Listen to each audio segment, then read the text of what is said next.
Ассалаумағалейкум достар. Бүгін OLX-те жалпы қалай ақша істеуге болады OLX арқылы тек қана реклама жасай отырып алдында айтып өткенім. OLX-те қандай мүмкіндіктер бар. Мына жерде қарап отырсаңыздар, OLX-те барлық объявлениелер бар. Барлығы түсінетін. Рубрикалар, услуга, работа, транспорт, недвижимость, мода, стиль. Ішінде кете береді. Ондаған товар түрлері бар.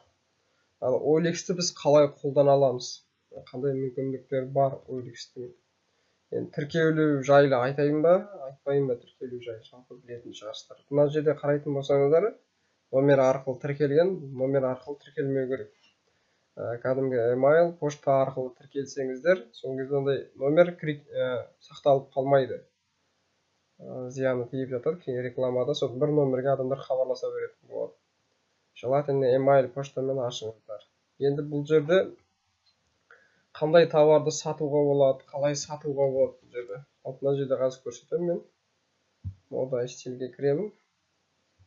Оның ішінен подаркіге кіремін.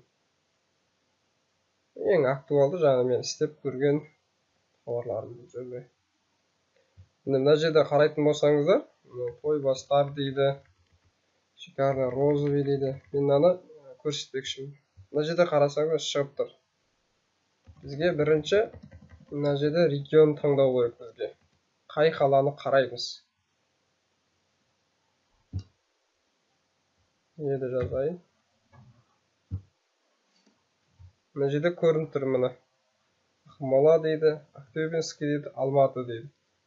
Мына Алматының ішінен мен Алматының ғана іздеймін.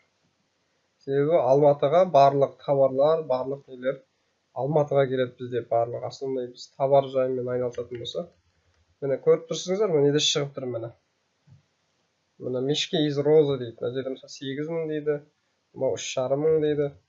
Каждый мына осы жерде объявлениені сіз ешқандай товар сатып алмай сатқыңыз келсе, мына былай тексеріп көруге болады. Кіресіз бұған. Телефон арқылы кірсеңіз де болады, телефонмен көруге де болады. Міне. Мына жерде көреміз, мынау жазып қойғаны. Көрдіңіздер ме? Көп леви клиенттер, леви адамдар дейік, жерге дұрыс толтырмаған, адамның назарын аудартпайды. Ұзақ қысқа ғана жазып қойған. Фотоларда мысалы онша емес, мына көруге болады мына жерден. Қандай фото салған дегендей.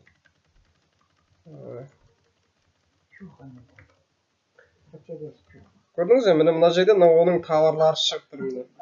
Объявление автор бейжігіт дейді. Мына жерде шығып тұр, мысалы оригинал дейді. Көрдіңіз бе, міне 3 объявление шығып тұр, бұны 8.000 теңгеден. Көрдіңіз бе? Бұл жерде бізге не үшін керек? Бұл адамдардың мысалы үшін тізімі осы арқылы сіз көресіз, ол кісі профессионалды түрде айналысып жүр ме, или жай бір леви айналысып жүр ме? Бізге неге керек? Қазірге айтамын, не үшін бізге профессионалдық айналысып жүрген адамдар керек. Енді шығып кетемін қайттан. Енді мына жерден түсемін, қараңыздар. Мына жерде жазып қойған, қараңыздар. 3.500 дейді, 10.500 дейді, 4.500 дейді. Осылай қарап іздеп, осы жерден бізге оптым айналысып жүрген адамдар керек. Оптым. Себебі неге керек оптым? Бұл жерде оптымды біз содан алып сатуымызға болады. Себебі бұл өте бір неді? Көбісі оптым товарды әкелгісі келеді. Мен оны тексеріп көрдім неше жылдан бері. Сізге оптым бағада береді сол жерден қарайтын болсаңыз. Сіз ақсылап қарайтын болсаңыз, осы жерден оптым сатып алмай-ақ, осыдан сатуға болады. Себебі сата алмай отыр олар товарларын. Қаншама товарлары олардың тұр сол жерде. 10.500 розницаға, розница 8.000-дан Алматыда дегенімді. Мына жерде түсемін, енді келесіге өтемін. Мына жерде жазып қойған мен мынауға. 15.000 теңге дейді. Кіріп көрейік болған. Кім қалай айналысып жүр. Бізге осы жерден осылай көре отырып, біз таңдаймыз. Ішінде оптым айналысып жүрген адамдар болса, соған личкасына жазамыз, сұраймыз. Міне көрдіңіз бе, бұл профессионалдық түрде айналыспайды. Міне қараңыз. Батарейка сатқан, радардың несін сатқан, киім сатқан, әйтеуір жоқтың амалын жасаған деуге бола ма? Мұны ұрлан дейді бұл жерде. бізге профессионалдық түрде айналысып жүрген адамнан оптым сатам деген кісілерді сөйлесіп, біз объявлениені жібереміз региондарға, басқа қалаларға, мысалы үшін Астана, Қарағанды, сол жақтарға рекламаны, просто так рекламаны жібереміз. Мына жерде жазып қойған, мына оптым дейді, мына жерде көрейік. 6200 теңге дейді. Міне аты да дұрыс емес, мына жерде аты көрініп тұр, не жерде көрсетейін, мына атын жазып қойыпты. Енді түсемін. Мына жерде де тартпайды, міне. Барахолка дейді, 104 дейді дейді.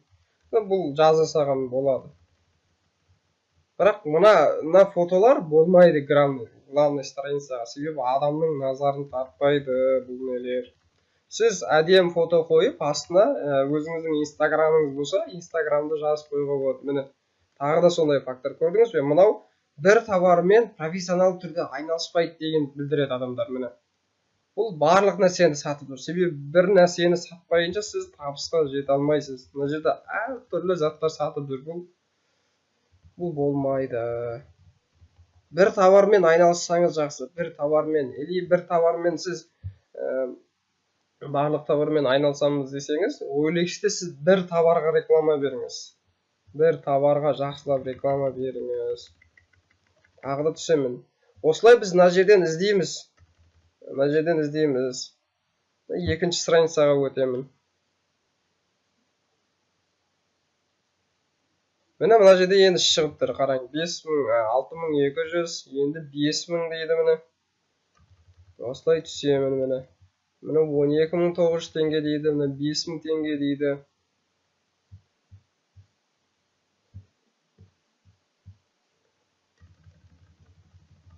Біз осы жерден оптымды табу керекпіз. Оптым мына жерде шығады. 3000 теңгелігі бар, 3500 теңгелігі бар. Біз сол рекламаның, сол оптым сатқан кісімен сөйлесеміз, звондаймыз, қанша штук бар, бар, жоқ. Кәдімгідей сөйлесу керек. 50 штук аламын, 100 штук аламын, просто сұрап қаншаға бересің дегендей. Дәл сол объявлениені біз аламыз да өз страницамызға рекламаға жібереміз. Бүкіл қалаларға. Бірақ контекст сөзі әдемі болу керек, адамдарға тартымды болу керек. Сол кезде сіздің объявлениеңізге звондауына, хабарласуына, жалпы сатып алуына қолдау үшін жаңағыдай ықтимал әрекет жасайды адамдарға. 5600 дейді. Онша емес, 5600. Шөде мен арзанын көргенмін қазір.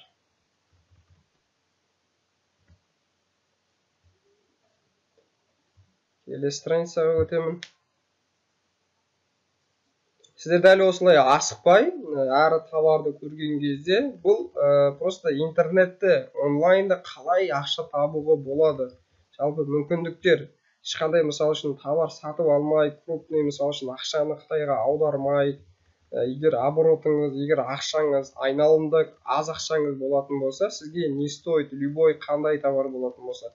Себебі бүкіл товарларды алмақтан, болмаса осы интернет арқылы сіз көшіріп аласыз, бірақ тексті әдемі болу керек. Сатымды, немесе копирайтинг нені қолданып жақсы істейтін болсаңыз, жазатын болсаңыз, оның бәрін бүкіл региондарға рекламаға бересіз. Бүкіл региондарға, мысалы үшін Атырау, Ақтөбе, бүкіл региондарға. Солай реклама арқылы міне Мишки Роза дейді, мына жерде 4000 теңге дейді. Кіріп көреміз. Фото жақсы әдемі түсірген. Міне көрдіңіздер ме? Міне мына жерде өте әдемі. Көрдіңіздер ме? Мишки Роза оптым дейді. Наличие дейді. Розница дейді, міне 5000 теңгеден екен. 9000 теңгеде оптым начинается 5 штук дейді, міне 40 сантиметрлігі 8000 дейді, 25 сантиметрлігі 4000 дейді. Нормально. Мына жерде четко бәрі анық түрде жазылған да, адамдарды бұдан да тартымды етіп жазуға болады. Бұл жерде мен көргем, өзім мына жерге фотоларын жақсы түсірген. Егер мынандай фото түсіре алмасаңыз, сіз көшіріп алып, соның міне интернет-магазин дейді. Нормально интернет-магазин. Түсінікті, кім немен айналысады. Мына жерде бірақ қараңыз, бұл да сондай. Леви деп айтуға болады, бір товармен айналыспайды. Алматыда основной айналысатын адамдар осындай бір товармен айналысады, бір товармен айналысады. крупный, мысалы үшін крупный сол товарлармен міне жаңағы товарды көріп алдық. Мысалы үшін мешкейді көрдік те, соны өз страницамызға рекламаға жібереміз. Басқа қалаларға, басқа облыстарға.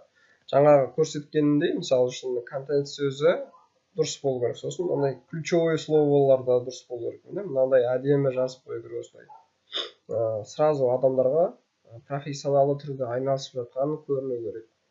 Хабарласқан, мысалы үшін сізде мысалы үшін оптым тауып алдыңыз, мысалы үшін 7 мыңнан 8 мыңнан дегенде, мысалы сізге 7 мыңнан беретін болды дейміз, 8 мыңнан беретін болса, сіз облыстарға, региондарға мысалы үшін оптым розница деп реклама бересіз. Оптым мысалы үшін 7 мың теңгеден берсе, сіз облыстарға 8 мыңнан 8,5 мыңнан қоюыңызға болады. Мысалы үшін сізге айтады, наличие бар ма? Наличие бар, Алматыда деп. Мысалы үшін оплата сізге төлейді, сіз товарды салып жібересіз. Мысалы үшін Алматыдағы сол оптым сататын кісіге ақшаны аударсаңыз, ол сізге өзі барып упаковкасын коробкаға салып, оны жібереді. Қай регионға, Астана немесе Атырау, қай қалаға болса, сол қалаға сіздің клиентіңізге жібереді. Бұл жерде клиентпен дұрыс сөйлесе білу керек. Мысалы үшін еш қорықпау керек. Сіздің өзіңіздің қолыңызда қанша товар болса да, тура сондай продажа болады. Ешқандай оның айырмашылығы болмайды. Мысалы сіз қолыңызда товар бар кезде де, жоқ кезде де тура сондай сіз клиенттермен сөйлесетін боласыз. Клиенттермен жақсы сөйлесу керек. Бұл жерде ештеңе жоғалтпайды. Бірінші сізде опыт жинайсыз, продажа келуге 50-50 сізде мүмкіндік болады. Сізге мысалы үшін 8 мыңнан сатсаңыз да болады. Мысалы үшін жаңағы 3,5 мыңнан мына жерде 2,5 мың теңгеде шығып тұр. Сіз соны алып, оптым бағада, оптым қайттан сатуыңызға болады. 5 мыңнан, 4,5 мыңнан дегенде, ішінен 1000 теңгеден көргеннің өзінде, мысалы үшін ол нормально, ол интернетте, мысалы сіз ештеңе жұмыс жасамайсыз. Мысалы бір рет отырып, жақсылап бір 2-3 сағатыңызды осыған арнап, рекламаға жіберсеңіз, бүкіл региондарға, главный страницаңызды дұрыс тіркелсеңіз, OLX-ке дұрыс реклама жіберсеңіз, мысалы үшін старт пакеттер бұл жерде OLX-те мысалы 250 теңгеден 3 күндігі бар. Одан кейін жаңағыдай қымбат турбо продажалар бар, олар 3,5 мың, мысалы үшін 4 мыңдығы бар бір айлықтары. Сіз сондай бөліп 3-4 объявлениені қою керексіз. Мысалы үшін 250 теңгеден болса 1000 теңгеден дегенде бір апталыққа 3 күндікке дегенде қоясыз, реклама жібересіз. Ол обязательно продажа болады. Мысалы үшін көптеген объявление бола береді, бірақ көптеген объявление барлығы дұрыс сата алады деген сөзді білдірмейді. Бұл жерде мысалы сіз тапқан нелерге мысалы үшін страницаға кірейін, рекламаға. Мынаның мысалы үшін рекламасы мықты, мен байқаған мынаның. Қазір Аптабек дейді міне. Мұны мысалы үшін специально айналысып отырмыз. 14-20 күнде келеді дейді. Әдемілі түсірген фотолар, міне өздері түсірген бұлар. Сосын страницасына кірсеңіз, міне қараңыз, арзан баға қойып қойған, адамдар сразу тартады. Міне қараңыз, мынадан қарасаңыз, мысалы үшін бұл мынаған кіремін, бүкіл региондарға реклама жасап тастаған. Міне Шымкент дейді. Шымкентте тұр рекламасы. Көрдіңіз бе? Дейді. Дәл осындай страницаны ашып, сізде осылай жазып қоюыңызға болады. Мысалы үшін тауып аласыз осындай Аптабектердің біреуін, сөйлесесіз, наличие бар ма, және қаншадан береді, баға несін сөйлесіп аласыз барлығын. Және осыдан мысалы қанша үштік алуға болады, қанша үштік бересің, 10 үштік, 50 үштік, қанша үштіктен басталады минимальный заказ. Неге жазып қойған бәрін әдемі сөйлесесіз осылармен, ақшаны аудартасыз, мысалы сатқан кезде клиентке, осылай сатып отырады. Бұл өте оңай, ештеңе жоғалтпайсыз бұдан. Дәл осылай істеуге болады. Мысалы үшін 2800 теңге деймін, мысалы 3000 теңге. Қытайда бағасын көрсетіп тұр болады, 2800-3000 теңге. Сіз заказ бересіз, оның таможнядан өтеді, 14-20 күнде келеді. Сіздің бір ай кетеді дейді, реклама бересіз, клиент күтесіз деген дейді. Бұл жерде просто так, бұл жерде рекламалардың ішінен көріп, сатып жатқан Аптабектер жетеді Алматыда. Солардан алып сатсаңыз, соның өзі жетеді сізге. Сіз мысалы крупный ақшаңыз айналымы көп болмаса, оған қажеті жоқ. Сіз мысалы 13-тікке, 23-тікке бола Қытайға заказ беріп, оны 20 күн, 30 күн күтудің қажеті жоқ. Бұл жерде профессионалды түрде маркетинг, рекламаны дұрыс қолдансаңыз, тек қана OLX-тің өзін айтпаймын сізге, таргетинг, Instagram ашу керек деп. Бұл жерде қарапайым, түсінікті және өте оңай. Мысалы үшін сіз басыңызды ауыртпайтын, мысалы үшін ыңғайлы. Бұл жерде рекламаны, профессионал түрде рекламаны осылай жасасаңыз, сізде продажа болады. Мен мысалы үшін Атырауға жібердім, мысалы розница саттым, мысалы 15 мыңнан мысалы үшін алдым, мысалы 6 мың теңге деп қойған көрдім, 7 мың теңге, 8 мың. Содан ақшасын аудардым, мен оны салып жіберді өзіне. Өте ыңғайлы, ешқандай клиенттің мысалы үшін бір екеуі отказ беруі мүмкін, алғысы келмеуі мүмкін, жоқ деп ше, бірақ қалған клиенттерді ұстап қалуға болады сізде, возможность жетеді. Сіздің өзіңіздің қолыңызда товар болғанның өзінде де клиентте тоже сондай возражение болады, мысалы үшін қанша күнде келеді, точно келе ма дегенде, бірақ көп клиенттер сенеді, ақша аударады. Себебі ол мысалы үшін 10 мешкі алғанның өзіне мысалы үшін 8 мың теңгеден саттық деңіз мысалы да, 10 мың ішіңіз 80 мың теңге бола ма, мысалы 80 үстіне мысалы үшін сіз 1000 теңгеден пайда көрсеңіз, мысалы үшін нормально, мысалы үшін 1000 теңгеден пайда көрсеңіз 10 мың теңге пайда көресіз, мысалы 13 сатсаңыз 80 мың теңге еш қиын емес, ондай дейді. Сіз бәрін дұрыс сөйлесетін болсаңыз клиентпен, оны ешқандай қиындығы жоқ оны сатуға. Просто бұл жерде көп реклама жасау керек, көп клиентпен сөйлесу керек. Бұл айнымайтын заңдылық өзінің продажаның. Көп клиентпен көп реклама сөйлескенге сіз өзіңіз опыт жинайсыз, сата білесіз сол кезде. Одан кейін конкуренттеріңізге звондап сөйлесуге болады. Мысалы көптеген мына жерде көрсеттім ғой. Мына жерге мына оптым қалай сатуға болады, қандай фишкалары бар, мысалы үшін мына жерде сөйлессеңіз болады. Жаңа мен көрсеткен страницама мысалы үшін кіріп сөйлесіп, қалай істеуге болады, қалай істеп жүр, міне мынау уже профессионалды істеп жүрген, мынандай жоқ қазір. Осы бірінші болып тұр. Қазір Алматыда Қазақстанда звондап сұрап білесіз, қандай не айтады, қандай фишкалары бар, соны үйреніп аласыз. Сол скриптіні қолданып клиентпен сөйлесуге болады. Бұл жерде еш қиындығы жоқ. Просто адамға бірінші қорықпай соны істеу керек бірінші, және ештеңені жоғалтпайсыз. Просто мына жерде страницаны ашқан кезде, міне көрдіңіз бе, товар из Китая деп тұр, мына жерде нақты жазылып тұр. Тура осындай сіз страница ашу керексіз өзіңізді. Мысалы тіркелген кезде email поштамен ашып, оптом товары или оптом мешки, мысалы интернет-магазин дегенде, мысалы үшін клиентпен скрипт продажаңыз болу керек. Сұраған кезде қалай жауап беремін, не айтамын дегендей, бұл жерде оңай сатуға болады. Каспи Голд ашып аласыз, онлайн покупка, онлайн ақша аудару өте ыңғайлы. Шықпай-ақ үйде отырасыз ба, жұмыста жүресіз бе, оңай аударасыз, жібересіз, болды. Одан кейін темір жолдың несін көрсеңіз болады, өзінің приложениелері болады, пойыз қай уақытта жүреді, оларды біліп алыңыз. Қандай пойыз жолмен жіберген өте ыңғайлы. 5 штук, 10 штук. Егер көп болатын болса, логистикалық компания бар, логистик компаниямен жібереді. Өздері көбісі біледі Алматыдағылардың. Клиентпен сөйлескен кезде солай айту керек, скрипт продажа мысалы үшін. Пошта бар, болмаса логистикалық компания бар, болмаса кәдімгі пойызбен жібереміз, жібереді мысалы үшін.